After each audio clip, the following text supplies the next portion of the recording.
রঘুপতি রঘুপতি রঘুপতি আরে কুয়াড়ে গেল? আরে আজ আইଁଷ ଟିକେ ଆଣିଛି। ଆରେ କୁଆଡେ ଗଲ ମ? ଆରେ କଣ ହେଲା? ଏ, ଟିକେ ଆଇଁଷ ଆଣିଛରି ନେଲ ଟିକେ ରୋଷେଇ କରିଦବ।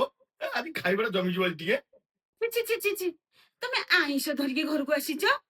ଆରେ ପଞ୍ଚୁକ ପରା ଚାଲିଛି।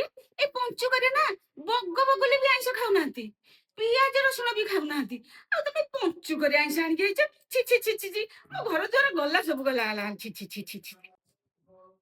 ଆରେ ତମେ ଠିକ କଥା କହିଛ, ମୋର ନା ଖ୍ୟାଲ ହିଁ ନାହିଁ। ହଁ ମୁଁ ଏଇଟା ପିଲାଦିନେ ଶୁଣୁଥିଲି ଏଇ ପଞ୍ଚୁକରେ ନା ବଗ ବଗୁଲି ବି ଆଇଁଷ ଛାଡି ଦିଅନ୍ତି। ମୋର ତ ଖ୍ୟାଲ ନାହିଁ, ଆଉ କଣ କରିବି, ଭୁଲ ତ ହେଇଯାଇଛି, ମନେ ନାହିଁ, ଧରି ପଳେଇ ଆଇଛି ଆଉ। କଣ କର, ତମେ ତ ଘରକୁ ଆଣିକି ଆସିଲ ଇଏରେ, ଏରା ନେଇକି ବାହାରେ ପକେଇ ଦିଅ। ମୁଁ ଘର ଦ୍ୱାର ପରିଷ୍କାର କରିକି ଗଙ୍ଗା ପାଣି ଛିଞ୍ଚିକି ଘର ଦ୍ୱାର ପୁଣି ସଫା କରିବି। ଯା ଯା ଯା ଯା ନେଇକି ତମେ ଆଗ ଗଲ ଏଠୁ। ଓ ହଉ ଆଉ, ଭୁଲରେ ତ ପଞ୍ଚୁକ ଧରିକି ପଳେଇ ଆସିଛି, ମୋର ଖ୍ୟାଲ ନାହିଁ, କଣ କରିବି? ଯାଉଛି କୋଉ ସାଙ୍ଗ ହାତିକି ଦେଇଦେବି, ନହେଲେ ବାହାରେ ଫୋପାଡି ଦେବି ଆଉ କଣଟା କରିବି। ଆଚ୍ଛା ଗୀତା, ମତେ ଗୋଟେ କଥା କହିଲ। ଆଚ୍ଛା, ପଞ୍ଚୁକର ଅର୍ଥ ତମେ କଣ ଜାଣିଛ? ଆରେ ପଞ୍ଚୁକର ଅର୍ଥ ଆଇଁଷ ଖାଇବନି, ପିଆଜ ରସୁଣ ଖାଇବନି। ତମେ ପୁରା ଠିକ କଥା କହିଛ। ଏ ଆକୁ ତ କହନ୍ତି ପଞ୍ଚୁକ ଆଉ ପଞ୍ଚୁକ ମାନେ ପିଆଜ ରସୁଣ ଖାଇବନି, ଆଇଁଷ ଛାଡିଦବ। ଗୀତା, ପଞ୍ଚୁକ ଅର୍ଥ ହଉଛି ପାଞ୍ଚଟା କ। ପାଞ୍ଚଟା କ କୁ ନେଇକି ପଞ୍ଚୁକ। ଏଇ କଥା ତମେ ଜାଣିଛ ନା ଜାଣିନ? ପାଞ୍ଚୁଟା କକୁ ନେଇକି ପଞ୍ଚୁକ ମାନେ?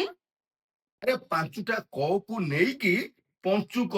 ସେ ପାଞ୍ଚଟା କର ଅର୍ଥ ତମେ ଯଦି ଜାଣିଦବ ନା, ତମ ଜୀବନଟା ପୁରା ସାର୍ଥକ ହେଇଯିବ। ଜାଣିଛ, ଗୋଟେ କରୁ ହେଲା କପଟ ତ୍ୟାଗ, ଗୋଟେ କରୁ ହେଲା କ୍ରୋଧ ତ୍ୟାଗ, ଗୋଟେ କରୁ ହେଲା କୁସଙ୍ଗ ତ୍ୟାଗ, ଆଉ ଗୋଟେ କରୁ ହେଲା କଟୁ ବଚନ ତ୍ୟାଗ, ଶେଷ କର ଅର୍ଥ ହେଲା କାମନା ତ୍ୟାଗ। ଏଇ ପାଞ୍ଚଟା କର ଅର୍ଥ ତମେ ଯଦି ବୁଝିଯିବ, ଆଉ ଏଇ ପାଞ୍ଚଟା କକୁ ତମେ ଯଦି ତ୍ୟାଗ କରିଦବ, ତମ ଜୀବନଟା ନା ପୁରା ସାର୍ଥକ ହେଇଯିବ। ଆକୁ କହନ୍ତି ପଞ୍ଚୁକ। ଇଏ କହିଲେ କଣ ନା, ପଞ୍ଚୁକ ଅର୍ଥ ହଉଛି ଆଇଁଷ ଖାଇବନି, ପିଆଜ ରସୁଣ ଖାଇବନି, ଆଉ ବାକି ଯଦି ଲେଗ ପିସ୍ ଖାଲି ଟାଙ୍କ ଖାଲି ଭିଡିବ ଆଉ ଏଇ 5 ଦିନ ଖାଲି ଛାଡିଦବ ଆଉ। କହିଲେ କଣ ନା, ଆକୁ କହନ୍ତି ପଞ୍ଚୁକ। ହଉ, ଛାଡ ଛାଡ ଛାଡ ଛାଡ, ତମକୁ କିଛି ବୁଝେଇକି ଲାଭ ନାହିଁ।